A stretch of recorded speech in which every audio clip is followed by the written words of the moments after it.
Ja, hallo zusammen. Heute wollen wir euch den fertig entwickelten TC-Würfel vorstellen, den Trockentrenn-Toilettenwürfel.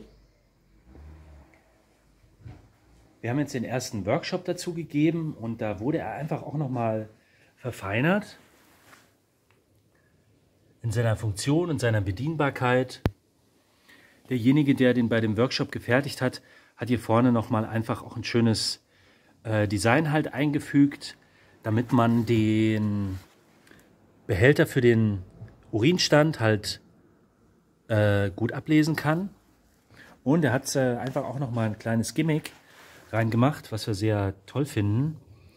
Das ist hier ein Taschenlampenfenster, dort leuchtet man sozusagen rein.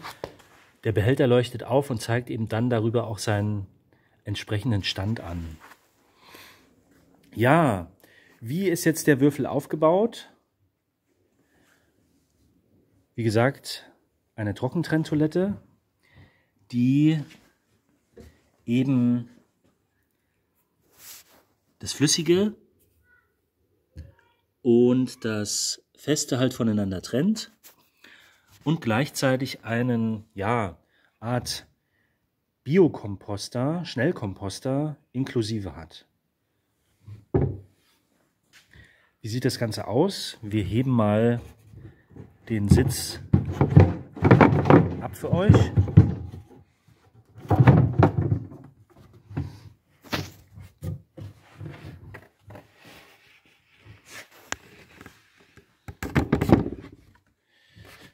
So.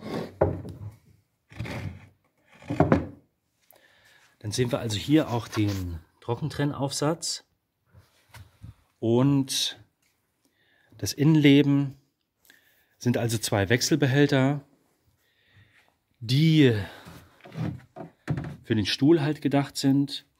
Der Innenraum ist silikoniert und mit Hartöl versiegelt, so dass er wischfreundlich ist. Hier haben wir einen 10 Liter Urinbehälter. Wie gesagt, mit Abstandslesemöglichkeit, damit man weiß, wann man den Behälter entleeren kann. Und diesen Behälter haben wir als Art Schnellkomposter konzipiert, der Luft zieht durch die Löcher am Boden, durch die Löcher an der Seite vom Behälter in der Höhe des Siebes. Das Sieb selbst ist auch eben natürlich perforiert und hat halt oben Kaminzuglöcher. Das heißt, wenn man hier Material einfüllt, ist einfach dann eine sehr schöne aerobe Kompostierung halt geeignet. Das heißt, hier haben wir einfach auch eine Möglichkeit, nicht nur den Stuhl, sondern auch den Bioabfall ganz schnell in Humus umzuwandeln. Genau. Soweit mal das Konzept von der Trockentrenntoilette bei uns jetzt hier in der Werkstatt.